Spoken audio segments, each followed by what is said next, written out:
Madame, Monsieur, bonsoir et merci de votre fidélité à ITV en ce 30 mars 2020.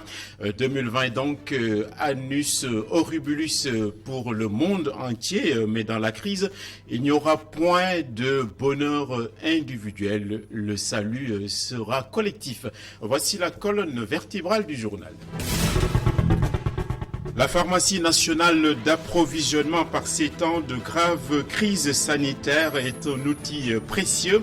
Aucun stock en termes de gel, de masques et de gants ne doit arriver à manquer où que ce soit sur le territoire. Il semble que la PNA se montre proactive dans cette période de calamité publique.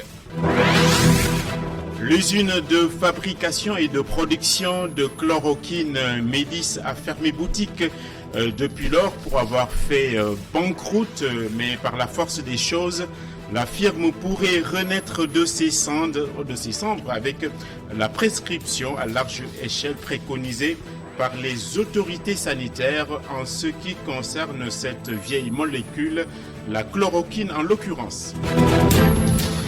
Le défi est immense et la situation semble se dégrader au vu des cas positifs enregistrés ces derniers jours. Le pire n'est jamais sûr, mais les services de la santé ont relevé ou révélé des cas qui se sont aggravés et qui respirent actuellement sous assistance. La spiritualité et la religion n'ont pas été consultées au palais de la République. C'est une forme d'ostracisme incompréhensible du point de vue d'une dizaine d'associations religieuses qui ont ainsi sorti une déclaration pour s'en offusquer tout à fait. Et le vague à l'âme des pêcheurs de Saint-Louis qui n'en peuvent plus de la situation qui bousille tout leur travail. C'est un exemple parmi tant d'autres secteurs qui étouffent littéralement donc des conséquences de Covid 2020. C'est déjà une année horrible, vous attend-il. Le développement de toutes ces titrailles dans un moment.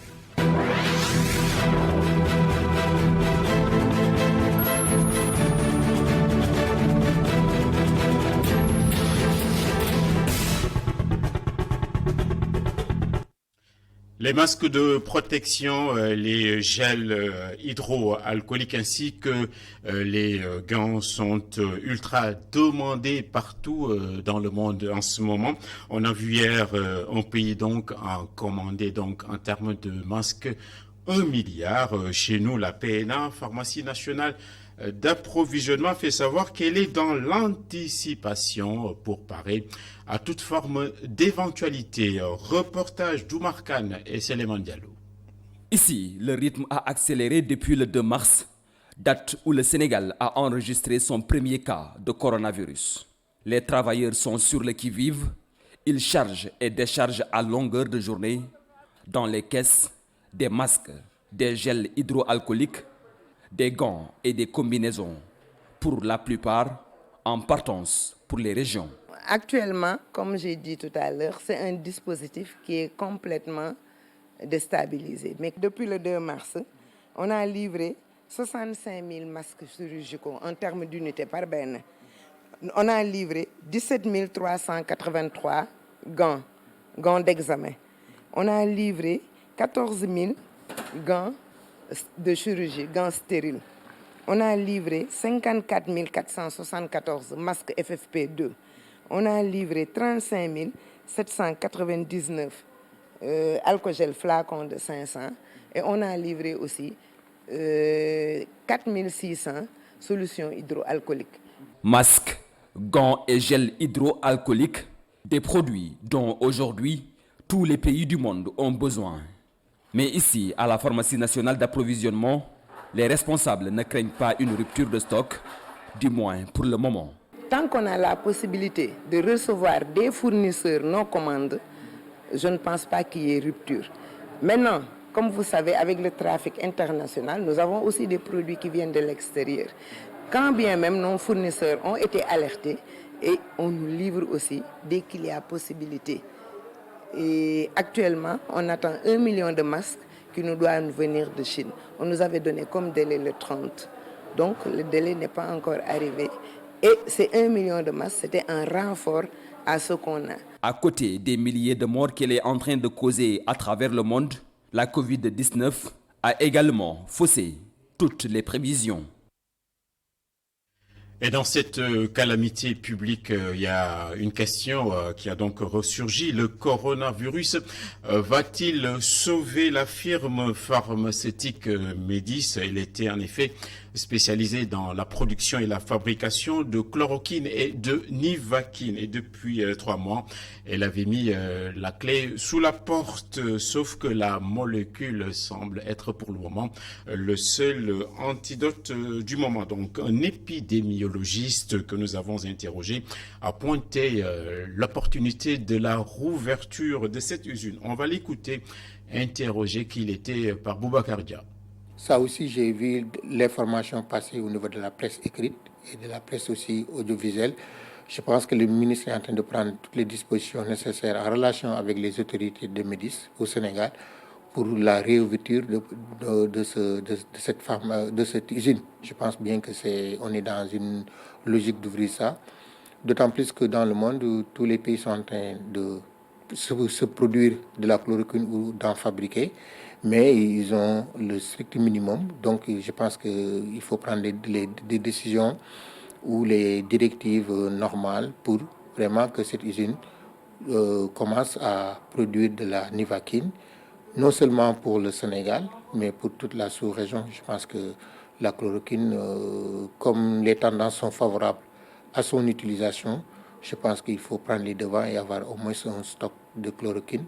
Déjà, les pharmaciens parlent de quelques boîtes, 700 à 800 boîtes qui existent au niveau national, qui sont destinées aux malades positifs au Covid-19. Je pense qu'on a peut-être une marge de sécurité, mais je pense que la marge n'est pas aussi importante que ça. Donc il faut commencer à essayer de produire de la chloroquine au Sénégal. Nous sommes en guerre contre donc la bestiole et les collectivités territoriales constituent les premiers soldats dans cette lutte et c'est ce que a soutenu le ministre de tutelle, le ministre donc Oumar Gueye, qui a révélé par ailleurs que les fonds de dotation des collectivités territoriales seront utilisés dans l'acquisition de matériel contre Covid-19. Boubacar Dieng et Mafal Fall ont réalisé un sujet à ce propos. Avec l'acte 3 de la décentralisation, la santé est devenue une compétence transférée. Dans ce contexte de pandémie du coronavirus, les collectivités territoriales doivent être en ligne de front dans la guerre contre la Covid-19. Le rôle central des collectivités territoriales n'est plus à démontrer, ni même à expliquer. Et il est heureux de constater aujourd'hui, au moment où nous sommes, que la quasi-totalité des collectivités territoriales sont engagées dans cette bataille. Par des investissements importants en matériel, mais également par une participation au plan financier dans les différents comités locaux, que ce soit au niveau régional, départemental, arrondissement, au niveau départemental, au niveau des arrondissements, mais également même au niveau national. Une enveloppe de 54 milliards de francs CFA est dégagée pour les fonds de dotation des collectivités territoriales. Cette somme va en d'autres termes contribuer à la lutte contre le coronavirus au niveau local. Actuellement, il y a au moins 54 milliards qui sont dégagés au niveau du budget de l'État et qui sont donc, ces montants sont mis à la disposition des collectivités territoriales. Et chaque collectivité sait déjà quel montant elle doit avoir. Le ministre des collectivités territoriales, du développement et de l'aménagement du territoire exhorte les collectivités territoriales à redoubler d'efforts dans la lutte contre la Covid-19 et à davantage appuyer les structures sanitaires dans leur localité.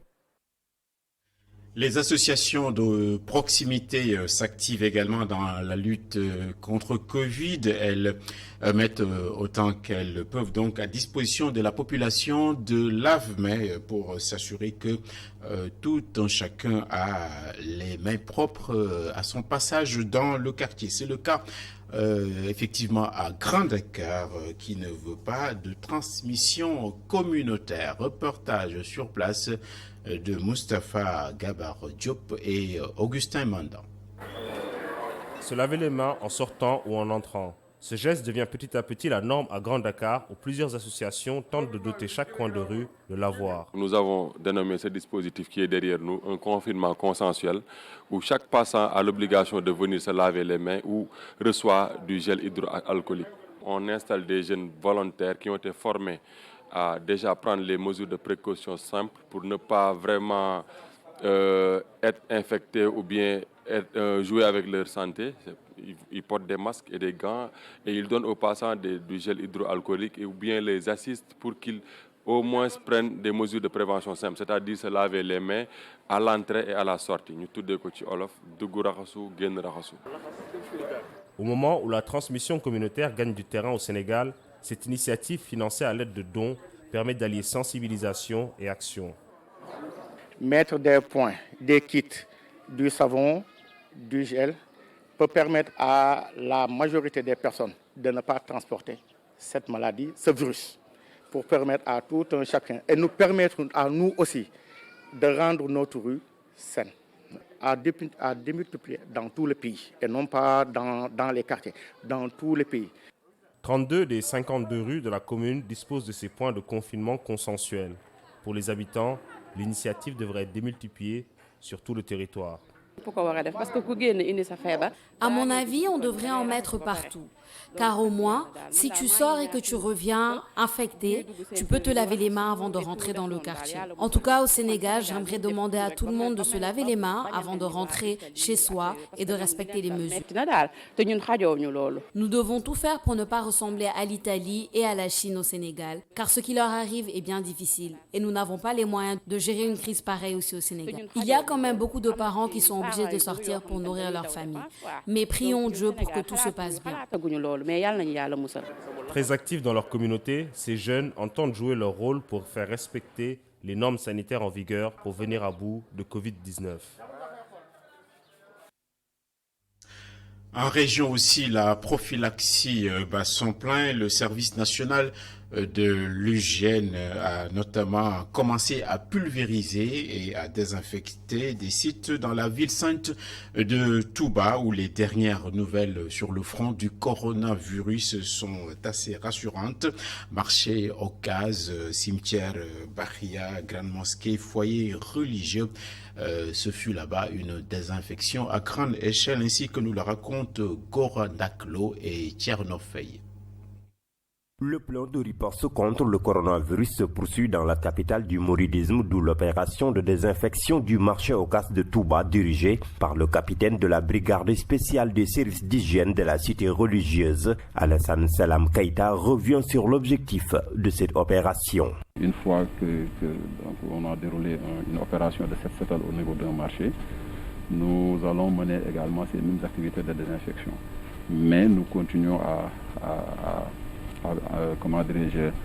dire à la population de toujours respecter les mesures d'hygiène qui ont été prescrites depuis le début, à savoir le lavage des mains à tout moment, également éviter de se moucher au niveau des mains, donc toujours utiliser un mouchoir et puis de jeter le mouchoir au niveau des poubelles, et donc vraiment de veiller à l'hygiène et à la propreté dans les habitations pour éviter cette maladie-là.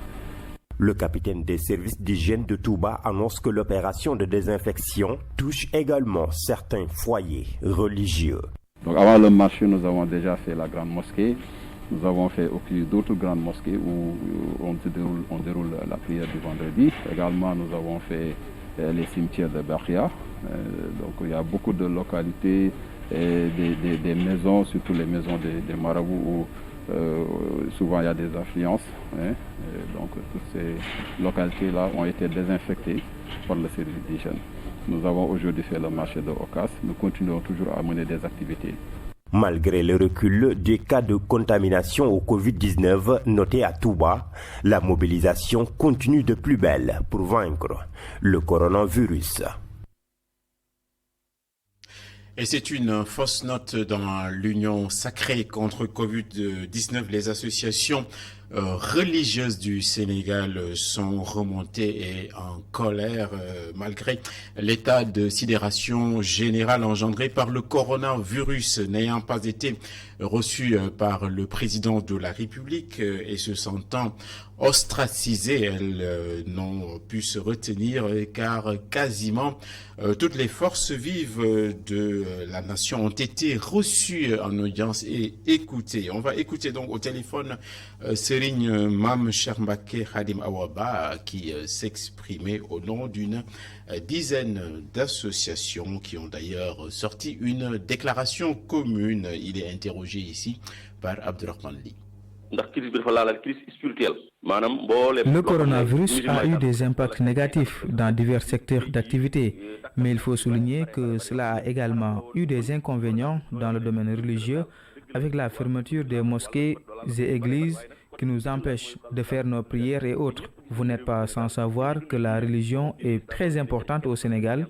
Aujourd'hui, quand le président de la République décide de convier autour de la table de concertation toutes les couches de la société pour parler de cette crise sanitaire, je me dis que c'est salutaire car quand il y a une crise dans un pays, tout le monde doit mettre la main à la pâte. Cependant, je pense que les autorités religieuses devraient être les premiers à être reçus, que ce soit celles musulmanes ou chrétiennes. Elles doivent avoir leur mot à dire sur la situation. Il y en a qui nous ont dit du côté de la présidence que nous ne sommes pas unis, raison pour laquelle il ne peut pas appeler certains et laisser d'autres. Un fait que je trouve aberrant puisque les partis politiques ne sont pas unis. Je précise que nous ne sommes pas en train de parler pour être reçus au palais, loin s'en faut. En vérité, nous sommes à une période où nous devons mobiliser nos forces afin de faire face à cette pandémie et nous pensons que les hommes religieux devraient figurer en bonne place dans cette stratégie. Rictus également à Saint-Louis où la pêche artisanale se trouve plus que jamais en eau trouble par la faute bien sûr de coronavirus et des restrictions consécutives à l'état d'urgence. C'est donc la marée basse là-bas pour les pêcheurs. Alécham et Momar Alisnia nous disent que là-bas ce n'est pas Alice au pays des merveilles. Des embarcations à terre, des femmes lasses d'attendre le poisson qui est devenu une denrée rare. C'est le triste constat qu'on fait au quai de pêche de Djamalaï. La Covid-19 et ses conséquences sont passées par là. Toutes les activités liées à la pêche sont au ralenti. On ne peut ni vendre ni transporter le poisson.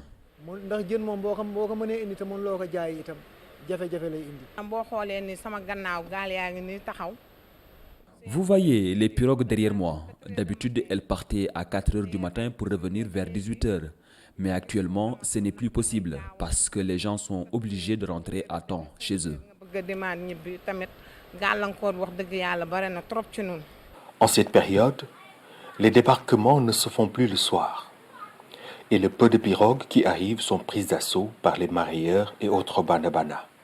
Les pêcheurs disent enregistrer d'énormes pertes. Quand les pirogues arrivent vers 19h30, les gens étant obligés de sortir du quai de pêche pour regagner leur domicile, nous sommes obligés de laisser le poisson pourrir dans les embarcations jusqu'au lendemain. Et quand le poisson se décompose, on ne peut plus le vendre. Une situation qui pousse ces professionnels de la pêche à demander l'appui de l'État du Sénégal. Nous interpellons le chef de l'État pour qu'il n'oublie pas de venir en aide aux pêcheurs de la langue de Barbarie.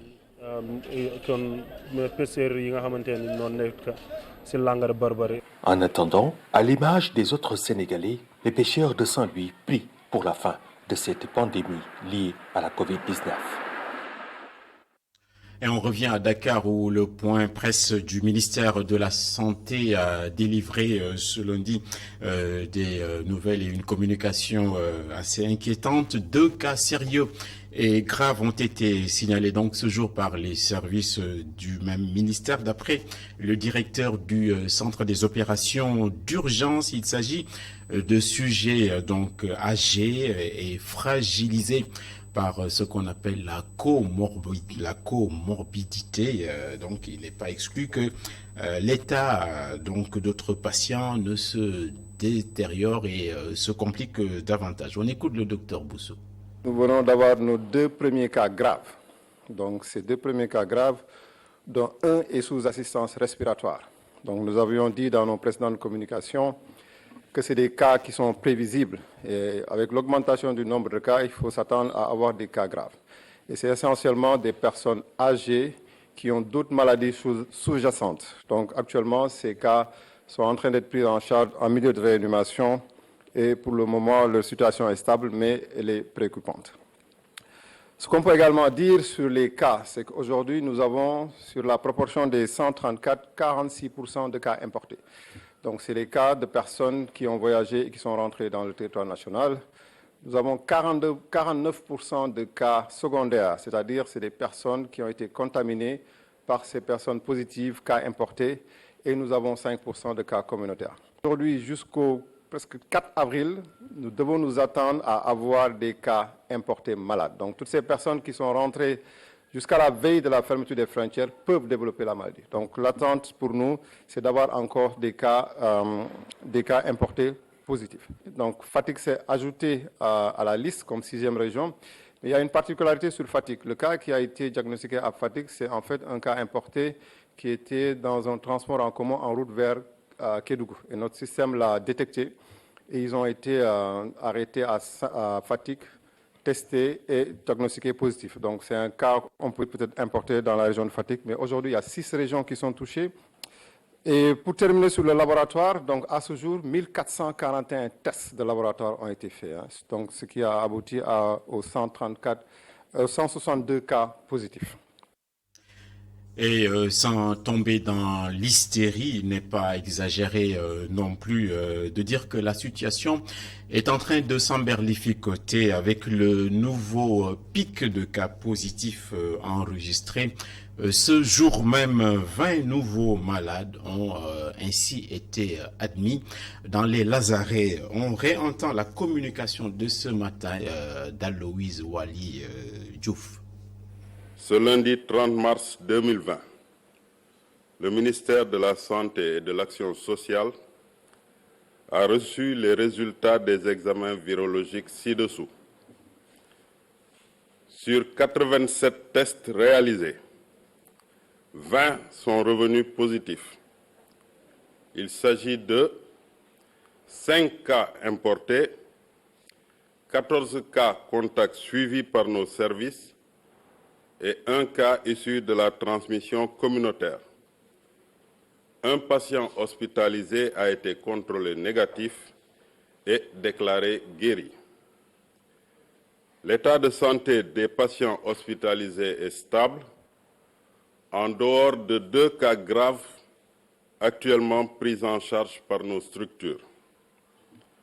À ce jour, 162 cas ont été déclarés positifs, dont 28 guéris et 134 sous traitement. Le ministère de la Santé et de l'Action sociale renouvelle à la population son appel au respect strict des mesures de prévention individuelle et collective. Et nous allons retourner à Saint-Louis. On l'a vu tout à l'heure, les pêcheurs sont en train de se plaindre là-bas. Nous y retrouvons tout de suite donc notre correspondant permanent. Il s'agit de Momar Alisnian. Bonsoir. Bonsoir Hassan, nous commençons ce point sur la Covid-19 à Saint-Louis par vous dire d'emblée que la région vient d'enregistrer son 2e cas testé positif à la Covid-19. Il s'agit d'un patient qui a été dépisté au niveau de Richard Toll et de l'avis des spécialistes, il s'agit d'un cas importé. Juste après cette découverte, l'équipe du service régional d'hygiène s'est rendue à son lieu d'habitation pour procéder à la désinfection des lieux. Automatiquement après, l'équipe médicale a procédé à l'identification des contacts qui ont été tous isolés et mis en quarantaine. Donc voilà un peu ce qui se passe actuellement à Saint-Louis.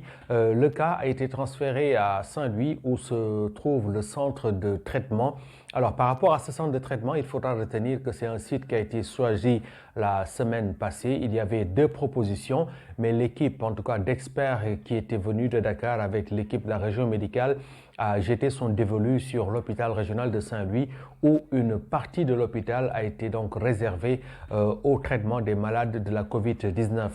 Et là également, il faudra dire qu'il s'agit de 26 lits qui sont à l'intérieur de ce centre de traitement, et les experts nous disent que les 6 lits seraient réservés aux cas éventuels graves des personnes atteintes de ce virus qu'est la COVID-19.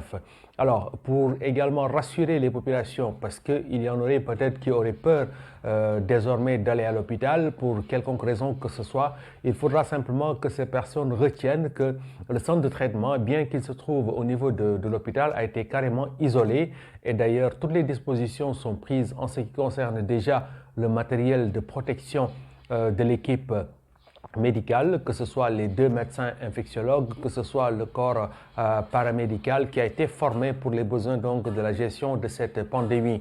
Et l'entrée de ce centre de traitement n'a absolument rien à voir avec l'entrée de l'hôpital régional de Saint-Louis. Donc tout cela pour rassurer les Saint-Louisiens qu'ils peuvent continuer à aller à l'hôpital sans risque, puisque l'autorité a pris en tout cas toutes les dispositions par rapport à une surveillance et par rapport à la protection des lieux. Il faudra également retenir, Hassan, que l'ensemble des prélèvements qui ont été envoyés à l'Institut Pasteur dans la journée d'hier sont revenus négatifs. Donc tous les tests envoyés sont négatifs, ce qui rassure un peu les populations de la capitale du Nord.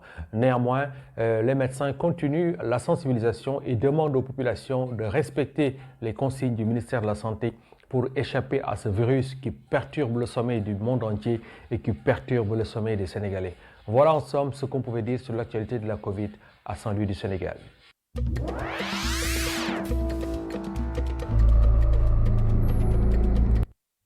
Et puis 2 petits mots dans ce monde devenu hypocondriaque au Nigeria.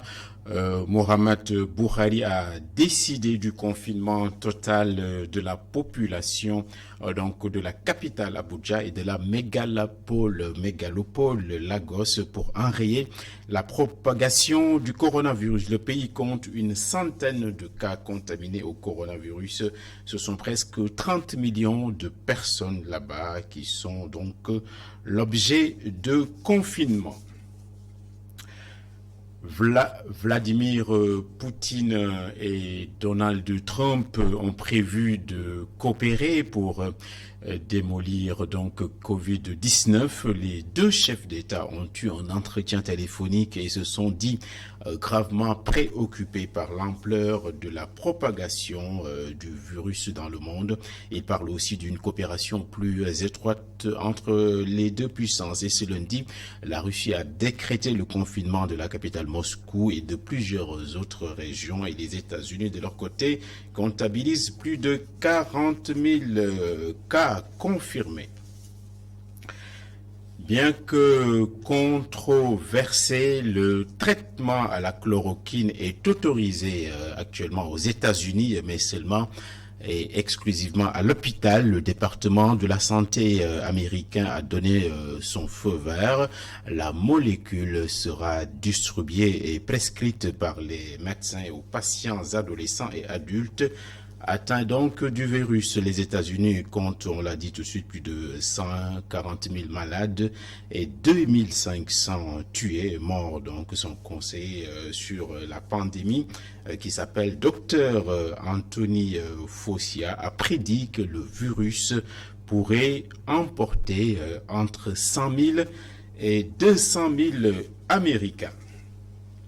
Et on termine avec la Hongrie de l'ultranationaliste Viktor Orban qui a décrété l'état d'urgence illimité. Le Premier ministre Orban a obtenu du Parlement donc de pouvoir légiférer par ordonnance, et pour ceux qui s'amuseront à diffuser de fausses nouvelles sur le virus, 5 ans de prison donc les attend.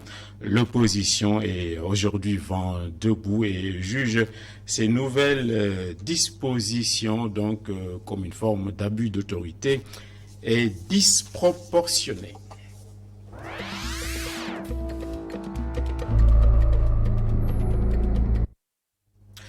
C'est donc la fin de cette édition du lundi 30 mars et on va vous annoncer qu'il y aura 2 maillons forts dans la chaîne de valeur d'ITV ce soir avec André Coronavirus présenté par l'inépuisable Khalifa Diakhaté et plus tard Couvre-feu avec Didier Bouba et son équipe. L'amour et la bienveillance seront également des réponses face à cette crise donc inouïe. Bonsoir et bon courage.